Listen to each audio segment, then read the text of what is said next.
नमस्कार साथियों। क्या आप जानते हो कि मेवाड़ की धरती ने ऐसे वीर पैदा किए किए हैं जिन्होंने अपनी आन बान शान के लिए कई साम्राज्यों को चुनौती दी।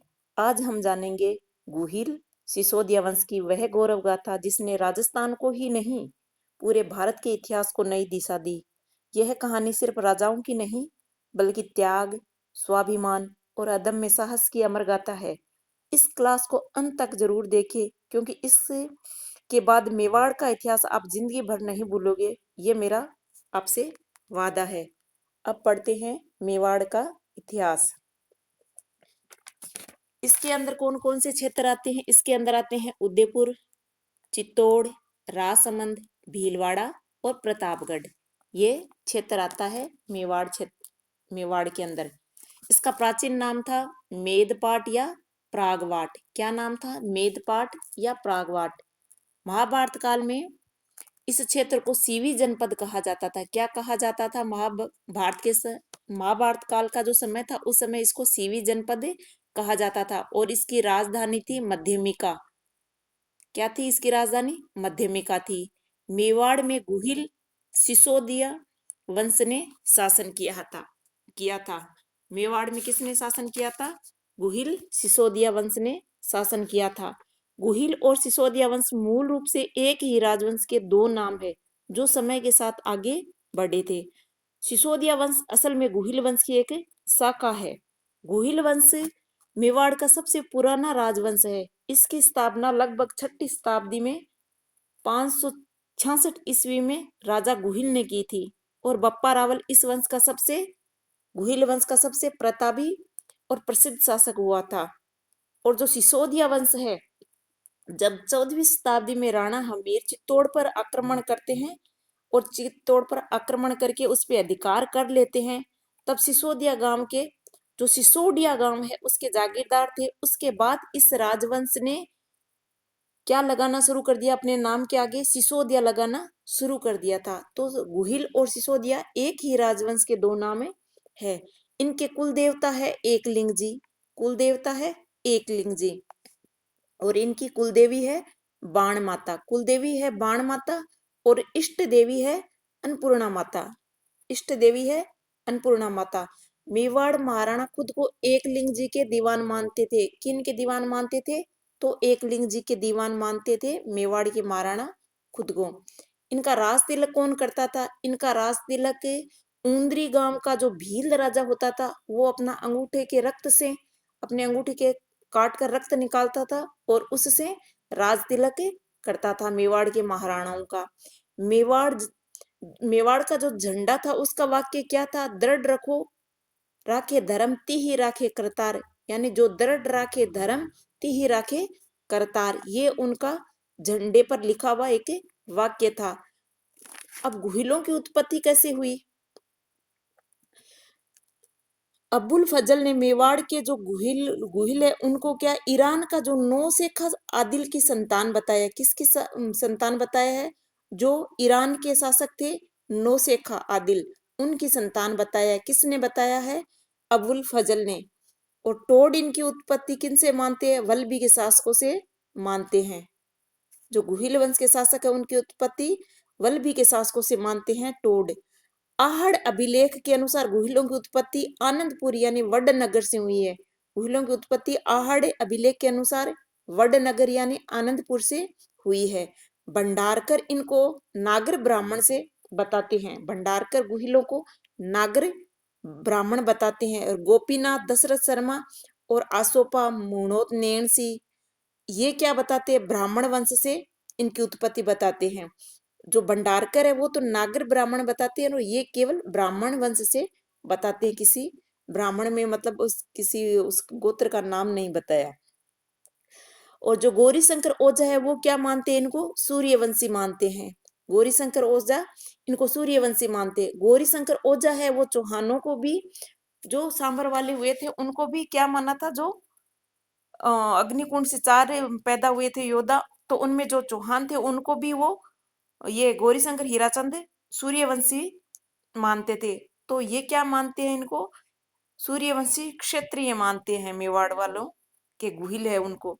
फिर देखेंगे मेवाड़ के जो शासक स्वयं भगवान राम के वंशज मानते हैं। जो मेवाड़ के शासक है वो अपने आप को भगवान राम के वंशज मानते हैं। और जो जयपुर वाला जो कछवा राजवंश था वो भगवान राम के पुत्र जो कुश थे उनके वंशज मानते थे अपने आप को।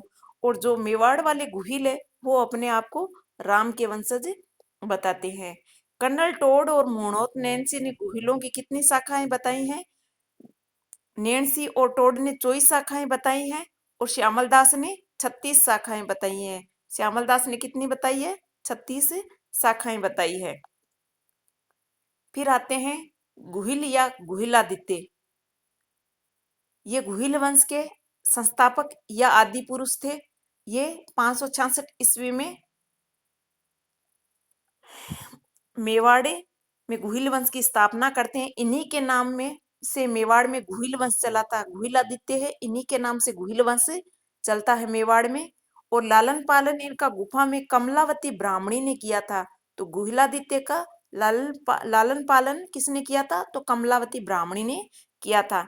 इनके बाद में आते हैं बप्पा रावल। इनका समय था 734 से 753 ईस्वी तक। इनका मूल नाम क्या था? इनका मूल नाम बप्पा रावल का काल भोज था। टोड इनको क्या कहते हैं? शिलादित्य कहते हैं। क्या कहते हैं? शिलादित्य कहते हैं। बप्पा रावल क्या करते थे? हारित ऋषि थे, उनकी गायें चराते थे। क्या करते थे? जो हारित ऋषि थे उनकी गायें चराते थे। और हारित ऋषि के आशीर्वाद से ही बप्पा रावल को मेवाड़ राज्य वो प्राप्त होता है। 734 में मेवाड़ शासक मानमौर्य को पराजित करते हैं। जो उस समय चित्तौड़ का शासक कौन था? 734 में मानमौर्य था और उसको पराजित करते हैं बप्पा रावल। और चित्तौड़ पर अधिकार करके और नागदा को राजधानी बनाते हैं। किसको राजधानी बनाते हैं? नागदा को राजधानी बनाते हैं। गुहिल साम्राज्य के वास्तविक संस्थापक थे। वैसे तो गुहिल साम्राज्य के संस्थापक कौन थे? गुहिलादित्य थे। कौन थे? गुहिलादित्य थे। पर वास्तविक पूछे तो बप्पा रावल थे। सीवी वैद्य ने बप्पा रावल की तुलना चार्ल्स मार्टेल से की है। चार्ल्स मार्टेल से की है बप्पा रावल की तुलना सीवी वैद्य ने। कैलाशपुरी गांव में एकलिंग जी का मंदिर बनवाया बप्पा रावल ने। कैलाशपुरी गांव में एकलिंग जी का मंदिर बनवाया और मेवाड़ में सोने के सिक्के चलाए। इनकी उपाधियां क्या थी? इनको चकवई कहते थे, हिंदुआ सूरज कहते थे। गुहिल वंश के सभी शासक स्वयं को क्या मानते थे? तो अपने आप को हिंदुआ सूरज मानते थे। फिर आते हैं अल्लट। ख्यात साहित्य में इनकी उपाधि क्या है? आलू रावल। ख्यात साहित्य में अल्लट को क्या कहा गया है? आलू रावल कहा गया है ख्यात साहित्य में अल्लट को। हूण राजकुमारी थी हरिया देवी से इनका विवाह होता है अल्लट का, हरिया देवी से। और आहड़ को दूसरी राजधानी बनाते हैं। पहली राजधानी कौन सी थी? नागदा थी। और दूसरी राजधानी कौन सी बनती है इनकी? तो आहड़ बनती है। आहड़ में वरा मंदिर का निर्माण करवाया। कौन से मंदिर का? वरा मंदिर का निर्माण करवाते हैं अल्लट। और आहड़ से अल्लट का शिलालेख मिला है। आहड़ से अल्लट का शिलालेख मिला है जिसे सारणेश्वर प्रशस्ति भी कहते हैं।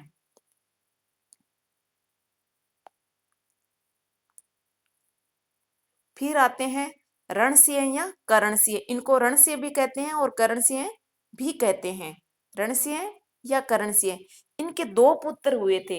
एक का नाम था क्षेम सिंह और दूसरे का नाम था राहप। क्षेम सिंह ने तो रावल शाखा को चलाया था और राहप ने सिसोदा गांव की स्थापना की। और राणा शाखा थी, जो राणा शाखा है सिसोदिया वंश की नींव डालते हैं। इसके बाद में आते हैं रावल सामंत सिंह। ठीक है, ये क्षेम सिंह की जो शाखा चलाई थी उसके शासक थे। तो रावल सामंत सिंह। इनके समय कित्तू चौहान ने मेवाड़ पर अधिकार कर लिया था। जो सामंत सिंह थे उसके समय जो मेवाड़ था उस पर कित्तू चौहान ने अधिकार कर लिया और तब ये क्या करते हैं? वागड़ राज्य की स्थापना करते हैं। इनके बाद में आते हैं रावल जेतर सिंह। कौन आते हैं? रावल जेतर सिंह। जो मेवाड़ के इतिहास का स्वर्ण काल था वो जेतर सिंह का काल था या समय था। भूताला का युद्ध 1227 में। कब होता है? 1227 में। दिल्ली में कौन था? गुलाम वंश था। उसके सुल्तान थे इल्तुतमिश और जेतरसी के मध्य भूताला का युद्ध होता है। गुलाम वंश के शासक थे दिल्ली में, गुलाम वंश के शासक इल्तुतमिश थे और जेतरसिया के मध्य होता है भूताला का युद्ध 1227 में, जिसमें जेतरसिया की क्या होती है? विजय होती है। इस युद्ध का वर्णन हमीर मद मर्दन में मिलता है, जो जय सिंह सूरी का ग्रंथ है। किस युद्ध में? इस भूताला का युद्ध का वर्णन किस में मिलता है? तो हमीर मद मर्दन में मिलता है, जो जय सिंह सूरी का ग्रंथ है। जेतरसिंह ने चित्तौड़ को राजधानी बनाया। जेतरसिंह किसको राजधानी बनाते हैं? चित्तौड़ को बनाते हैं।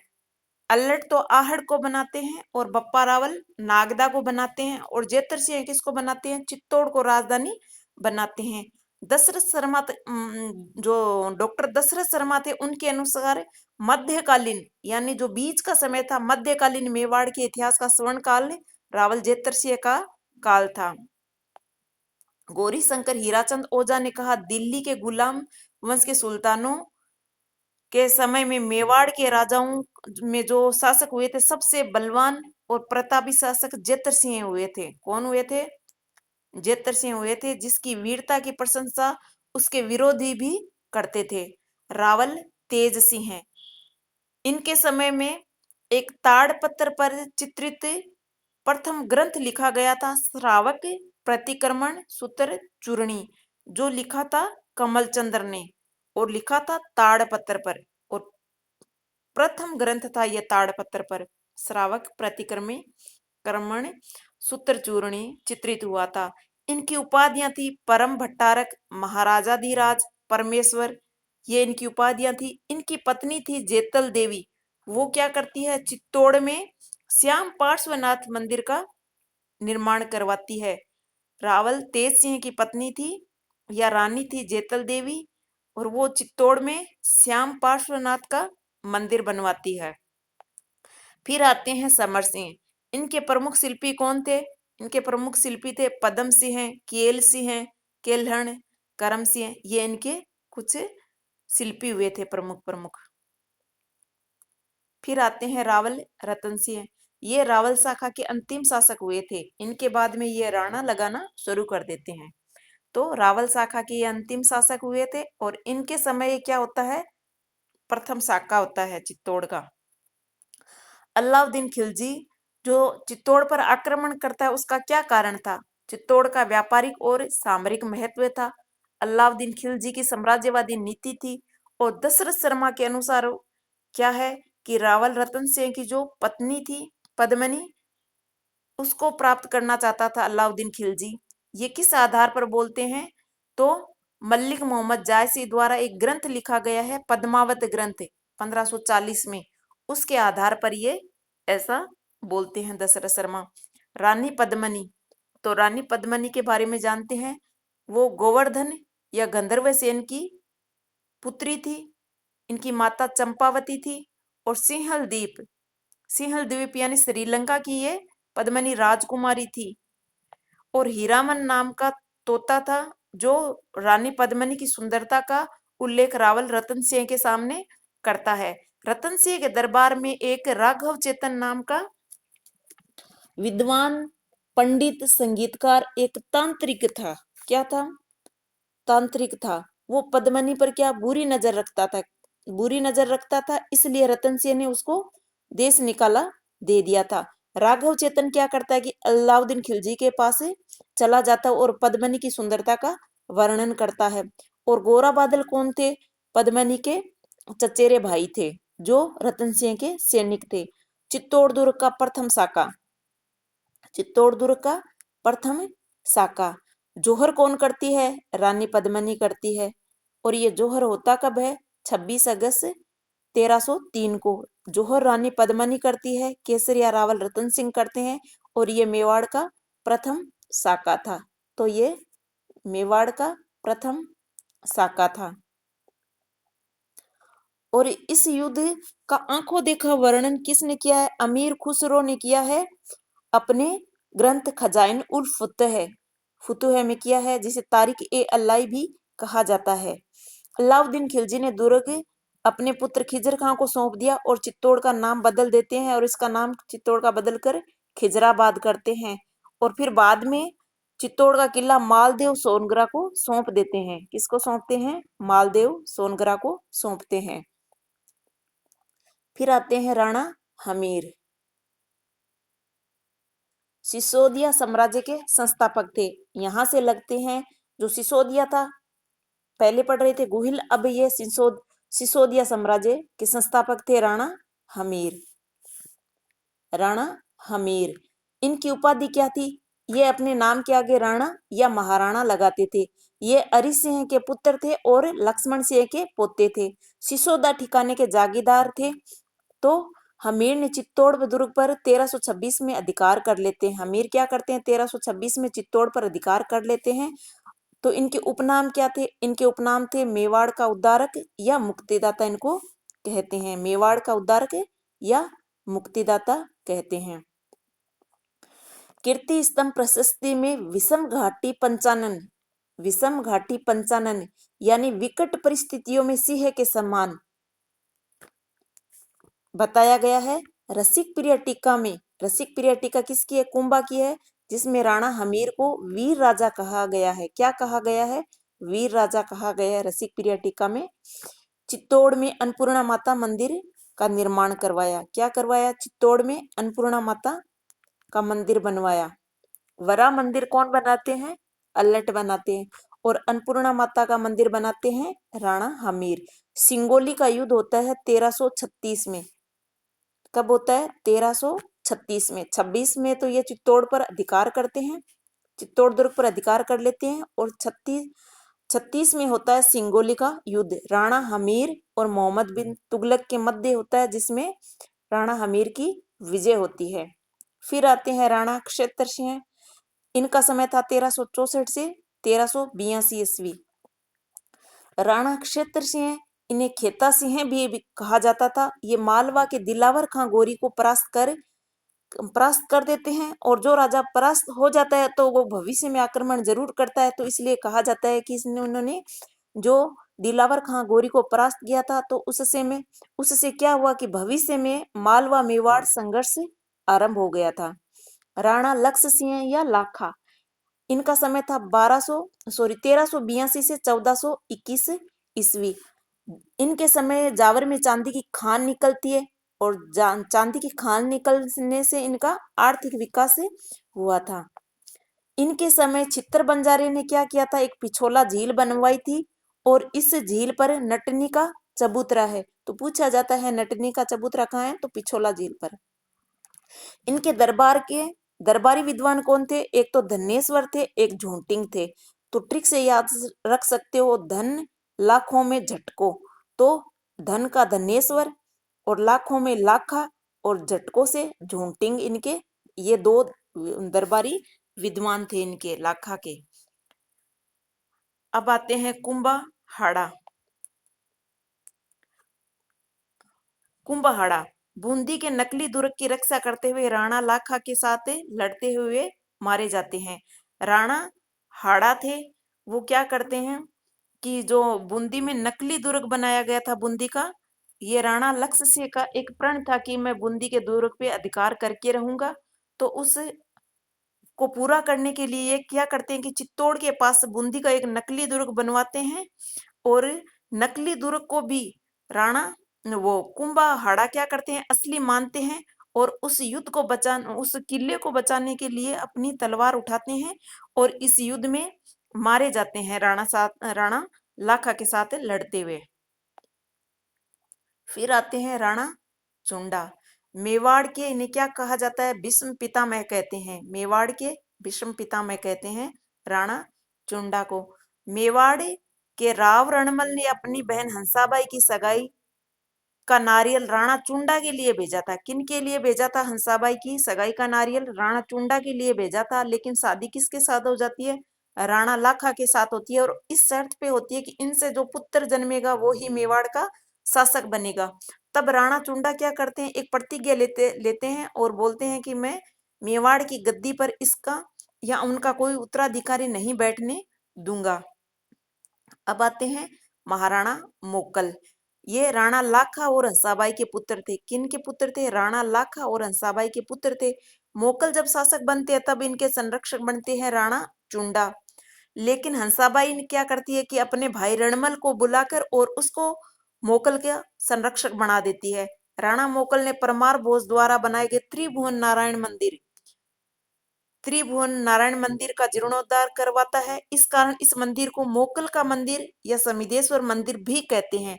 मोकल क्या करवाते हैं? जीर्णोद्धार करवाते हैं, इसलिए से मोकल का मंदिर भी कहते हैं। यह मंदिर बनवाते कौन है? परमार भोज बनवाते हैं त्रिभुवन नारायण मंदिर, जिसे मोकल का मंदिर या समिदेश्वर मंदिर भी कहते हैं। मन्ना फना विसेल जैसे शिल्पी और योगेश्वर और भट्ट विष्णु नामक विद्वान इनके दरबार में रहते थे। फिर आता है जिलवाड़ा अभियान। जिलवाड़ा का अभियान, महाराणा मोकल जिलवाड़ा अभियान में गए थे। कहाँ जाते हैं? जिलवाड़ा या झिलवाड़ा भी इसको बोलते हैं। वहां जाते हैं, अभियान में जाते हैं। वहां महपा पवार के कहने पर चाचा व मेरा चाचा व मेरा जो राणा क्षेत्र सिंह के दासी पुत्र थे। कौन बताते हैं कि राणा क्षेत्र सिंह के ये दासी पुत्र थे। तो इस कारण ये क्या करते हैं? महपा पवार के कहने पर चाचा व मेरा मोकल की हत्या कर देते हैं। फिर आते हैं महाराणा कुंभा। महाराणा कुंभा 1433 से 1468 ईस्वी। इनके पिता थे मोकल। कुंभा के पिता कौन थे? मोकल। और माता थी सौभाग्य देवी। माता थी सौभाग्य देवी। सारंगपुर का युद्ध। सारंगपुर का युद्ध जो 1437 में होता है। कब होता है? 1437 में होता है। मालवा के महमूद खिलजी और महपा पंवार को शरण दी। सारंगपुर का युद्ध होता है 1437 में। क्यों होता है? मालवा के जो महमूद खिलजी थे वो महपा पंवार को शरण दी। और महपा पंवार कौन था? मोकल की हत्या करने वाला था। तो युद्ध तो होना स्वाभाविक था। तो महाराणा कुंभा व मालवा के महमूद खिलजी प्रथम के मध्य युद्ध हुआ, जिसमें महाराणा कुंभा की क्या होती है? विजय होती है। क्या होती है? महाराणा कुंभा की विजय होती है। और महाराणा कुंभा क्या करते हैं कि महमूद खिलजी को 6 माह तक कैद रखते हैं। कितने तक? 6 माह तक कैद रखते हैं और फिर छोड़ देते हैं। सारंगपुर विजय की स्मृति में कुंभा ने चित्तौड़गढ़ में चित्तौड़ दुर्ग में अपने आराध्य भगवान विष्णु को समर्पित विजय स्तंभ का निर्माण करवाते हैं। क्या करवाते हैं? विजय स्तंभ। और भगवान अपने आराध्य देव भगवान विष्णु को समर्पित विजय स्तंभ का निर्माण करवाते हैं। सारंगपुर विजय की स्मृति में ही ये बनाया गया है। आपको अगर मेरा वीडियो अच्छा लग रहा है तो कमेंट करें, शेयर करें, चैनल को सब्सक्राइब जरूर करें। थैंक यू, धन्यवाद।